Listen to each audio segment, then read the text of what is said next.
Like many little girls, my mom put me in dance class, and I loved it. By 8, I knew I was going to be a dancer. Some way, somehow, I'd do it. So as I got older, I took more and more classes until most of my after-school hours were spent at the dance studio, taking jazz, tap, and ballet. I enjoyed learning new choreography, and I loved dance competitions. Yes, just like dance moms.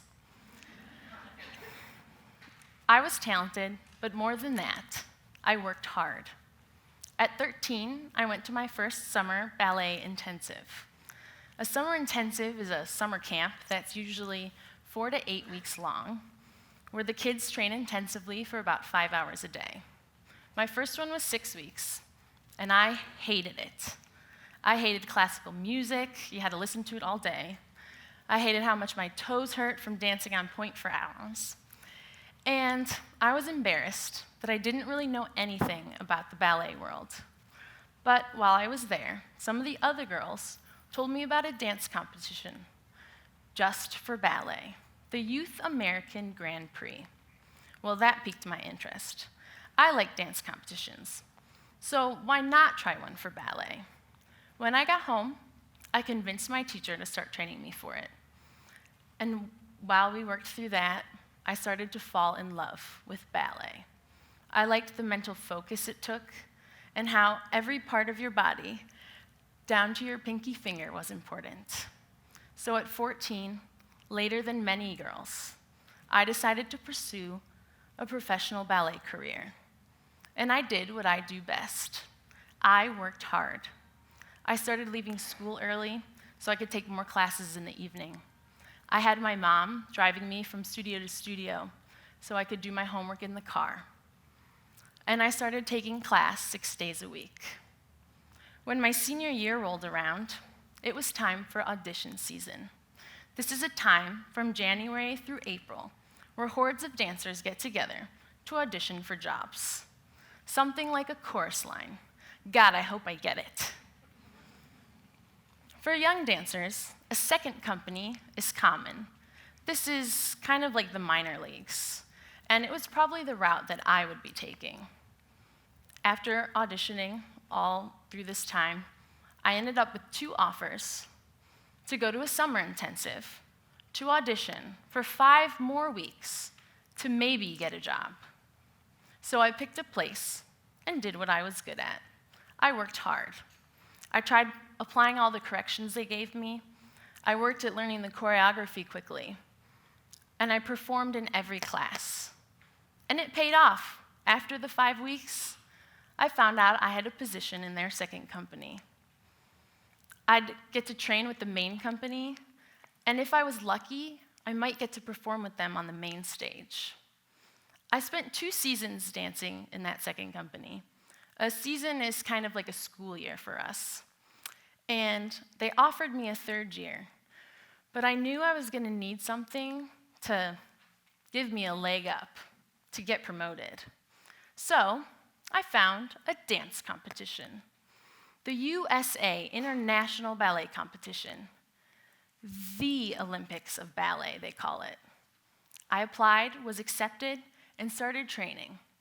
I really thought I was pushing myself. I was improving my technique and working on my point work, but my coach, she didn't really see it like that. And one day, she asked me if I really wanted to do the competition. Of course I did. But she sent me home that night to watch Rocky.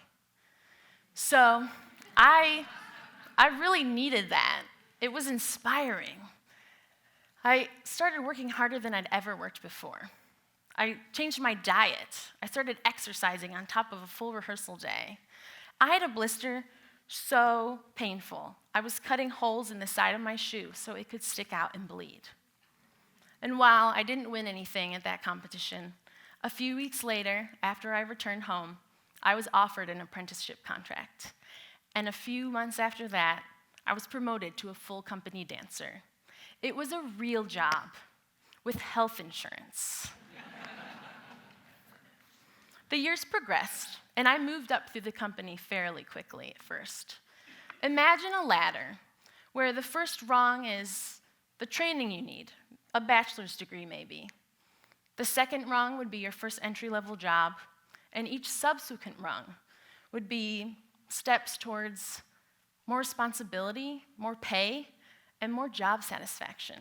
Well, for ballet, the first rung would be dancing in the corps de ballet. This is when you dance with the group, and often it's in the background. Next, you'd maybe get featured in some roles. The third rung, you'd do mostly featured roles. And the final rung, a principal dancer. These are the dancers with the most responsibility, the best technique, and the finest artistry. I wanted to climb that ladder, and I wanted to become that artist so I could be coached and make my own artistic choices. But somewhere along the lines, I felt like I got stuck on the ladder. I wasn't getting the opportunities to dance like I thought I should, and I saw other dancers getting nurtured artistically, and I wanted that too. And I started getting frustrated, and I built up a lot of really ugly feelings of jealousy and insecurity. So I decided to do something that had given me quick and visible results before. I found a dance competition. This time, I convinced my best friend Nicholas to dance and compete with me. And along with preparing our dancing, we also had to raise thousands of dollars to go. So we had bake sales, we taught private lessons, and we told anybody who would listen to us about this big competition. We had costumes to pay for, choreography, coaching, entrance fees, and we were traveling to Varna, Bulgaria. And while we didn't win anything, our growth that year led me to believe that I was going to be getting some new opportunities.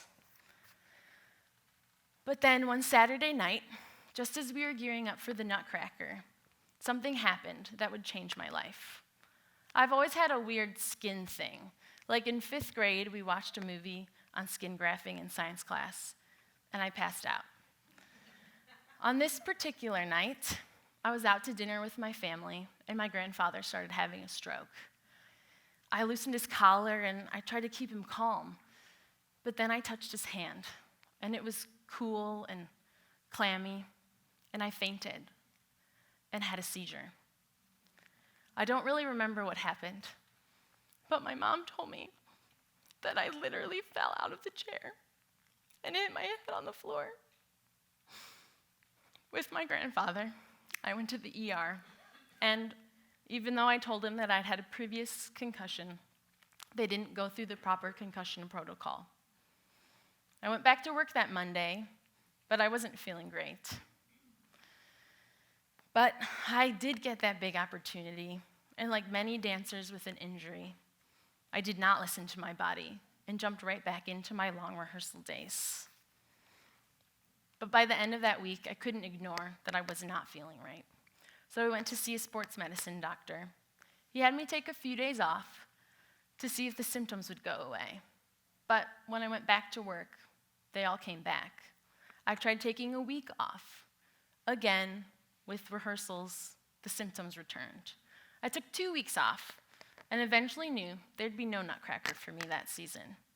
I was not only physically sick, but I was devastated about not dancing. I was cleared to dance following the Nutcracker, and I managed to get through a performance in February. But all of a sudden, my symptoms returned, and I was diagnosed with post-concussion syndrome. And I felt worse than I did with the initial concussion. I was dizzy and nauseous just driving or doing light exercise. So dancing, it felt sickening. And I started getting headaches all day, every day, many of them turning into migraines. I was upset because the season was over for me then. And instead of working hard to prepare for a role or a competition, I was working hard on healing my brain. I started to do vestibular therapy. It was a lot of spinning in circles, balancing on one leg with my eyes closed, on a pillow, and jumping up and down repeatedly to retrain my brain how to turn without getting dizzy. I saw a neuro-optometrist who gave me eye exercises for my eye muscles and tinted contact lenses for the light sensitivity. I had to make sure I got enough sleep. I was sleeping 12 hours a night and taking naps during the day. It affected my life outside of dance. I couldn't go to restaurants or bars that were too loud. Not feeling well, I canceled plans with my friends. And I was cranky all the time. But more than that, I was missing my purpose in life. I was a dancer, but right now, I wasn't dancing. And one night, on our summer hiatus, I'd had the worst migraine I'd ever had. It was an 11 out of 10. And as I lay in that black room, I really started to ask myself if I was ever going to dance again. The other symptoms had gone away, but the headaches continued, with no end in sight. How was I going to get through the rigor of the new season? How could I manage the mental and physical demands of my workday? And would my headaches ever go away? But thankfully, about that time, I found the Diamond Headache Clinic, and I spent 2 weeks there as an inpatient, hoping it would help and that I could go back to dancing. In typical fashion, I worked hard at being a good patient and a good dancer. I gave myself ballet bar in my hospital room every morning, and I ran on the treadmill to keep up my cardio. I was hoping and praying that I could get back on stage. I just wanted to dance. Corps de ballet or principal, I didn't care. When I was released from the hospital, I had some improvements with the migraines. Although I wasn't 100%, I had made up my mind to go back to work. I had a lot to do to get back into performance shape. I had to focus not just on my dancing now, but also on staying healthy. I started seeing an acupuncturist once a week. I get Botox injections for my migraines in my head and my neck 3 times a year, 4 times a year, it's every 3 months. I use essential oils religiously, and I still wear these tinted contacts. These are all things I still do today, 2 years later. The season began, and at first, I felt so lucky to be back at work and thankful that things seemed to be falling into place. But they weren't really. I was trying to convince myself to be happy just dancing, but it wasn't enough. I wanted to grow artistically, push myself, get better, and maybe see some results for my hard work. I wanted to get back on the ladder and keep climbing. But things had changed, and I had changed. And instead of going up the ladder, I felt like I was going down. I'm sure, looking back now, that the company was concerned about my health and didn't want to put too much on my plate. But it didn't feel like that then. And I started going to a very negative place mentally. I started hating going to work and all those things that I'd missed. Taking class, being sweaty, getting on stage and performing, and the camaraderie with my coworkers brought me no joy like I thought it should. My breaking point came when I realized that my fiance, who also danced with me, couldn't tell me that he had had a good day at work because mine had felt so terrible. And I knew that I couldn't go on like that. It wasn't healthy for our relationship, my mental health, and certainly not my physical state. So when my yearly meeting with my director came up, I went into his office and I thanked him. And I told him that I'd be leaving at the end of this season. Thank you.